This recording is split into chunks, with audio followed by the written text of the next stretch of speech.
Hey, Victor. How you doing? Hey, pretty good. Welcome to the postgame.com. Thank you.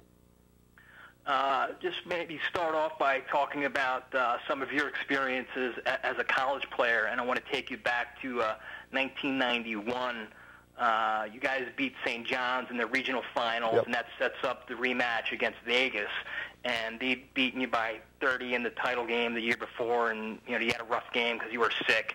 Can you talk about the week leading up to facing them again in the Final Four? What was that week like? Yeah. Well, first of all, we were playing great. We had beaten UConn and St. John's leading into that Final Four, and had beaten them by double-figure margins. So we were feeling really good about ourselves.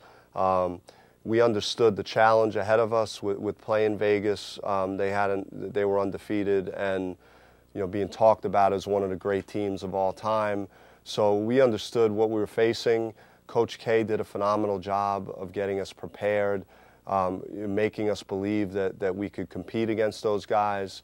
He put us in a great position from a game planning standpoint in some things that we were doing against them to give us a good chance. So we knew what we had in front of us, and we were ready for the challenge. Like you said, Vegas was going for the repeat and touted as one of the all-time teams. Then after you beat them, John Wooden was quoted as saying, "A lot of teams have won one in a row." But then you guys repeat the next year when you beat the Fab Five in the title game. Yep. And after that, it took another 15 years for another school, Florida, to repeat as the champ. Yep. How much pride do you take in that accomplishment of winning back-to-back, since time has proven how tough it is? Yeah, I mean, I do, and it was a different time, with college basketball. Guys were a little more committed to staying longer in the college game, and that's what made it special for us. We were able to develop a real chemistry on the floor. We obviously won the big game versus Vegas, and won our first championship. And the next year was a little different for us. We took every team's best shot all year. Ended up 34-2, and and beat a very good Michigan team, a very talented group of freshmen, pretty handily. So it made us feel good. For us, it validated the success that we had the year before. In that second championship year, it was the classic overtime game against Kentucky. I think you played every minute of the game. Yeah. Were you a little sad to see them tear down the Spectrum, or is that just a sign of everybody's getting a little bit older, that gyms where you once played are no longer there? Yeah, that's true. I played as an NBA player in the Spectrum and in the new facility, so I had seen both already. But a part of me was a little sad for that, because you just remember the memories that you had in that building, and what a great game that was. And for anyone that was in attendance, I think more than got their money's worth, for watching that for 2.5 hours. It was probably, two teams with the most will to win, that I've been a part of in college basketball, just not allowing themselves to be beat. And if Kentucky had another possession, things could be different for us. Right. Moving on to that summer, you were part of that Olympic developmental team along with Grant Hill, Chris Webber, Allen Houston, and some of the college stars, practicing against the Dream Team with Magic and Jordan, Bird, Ewing, and all those guys. And, we heard about it was only a 20-minute scrimmage, but they were keeping score, and you guys beat the Dream Team by 8. What are your recollections of that experience? Well, it was the best week of basketball in my life, and that probably includes, the Final Four appearances, just when you're playing against the very best players in the world. And as a competitor, it doesn't get any better than that. We had some talented guys, some younger guys. I think we caught those guys a little bit off guard early. They're still finding their legs and figuring things out.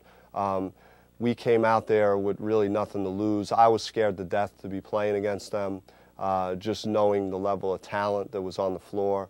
But I held my own and had my moments, and I'll always look back on that as being a fond memory. Right. Moving on to your NBA career, obviously people know about the pretty horrific accident you were involved in, and A lot of the stories that kind of recount that talk about how Mike Poplawski, your teammate, was the first guy on the scene to help you out. Are you still in contact with him at all? You know what? I haven't spoke with Pep in a couple of years, but we did speak, on a fairly regular basis when he was doing some work back in Lansing, Michigan, with with Michigan State. But I'll always, be indebted to him for what he did and being there and helping, get the necessary help that I needed. And it was a critical, obviously, moment in my life, and he definitely was there for me. I know you've talked in the past that you're disappointed your NBA career didn't materialize the way you had hoped it would, but do you also see the flip side to that in a lot of ways you probably beat the odds just to get back on the court in the NBA? Well, I do look at it in that way in a sense. I know how hard my recovery was, all the injuries that I was dealing with initially, the lack of progress that was being made, especially early, how far that I had to go in order to get back to some resemblance of who I was physically. So I understood the magnitude of that accomplishment, of getting back out on the floor. I could have taken the easy way out and just said this isn't going to work and move on, but I stayed in it and fought, and things didn't turn out as well, but I've had a strong support from my family. I was able to transition out of being a player, and being a dad and focusing on the lives of my kids and what they're doing, and also being a coach and taking pride in working with kids and helping them reach their goals. Sure. Speaking of the coaching, what's it been like to be recruiting, going into homes? Because I imagine some of these kids don't remember you as a player, but maybe their parents do.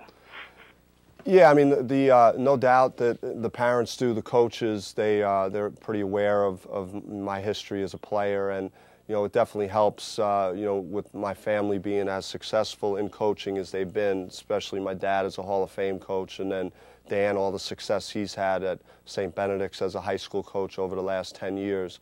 So when I speak to kids, I'm able to definitely get my foot in the door, and the respect that the Hurley name carries in basketball is definitely helpful. Sure, and just looking at the field for this year's tournament, pretty wide open.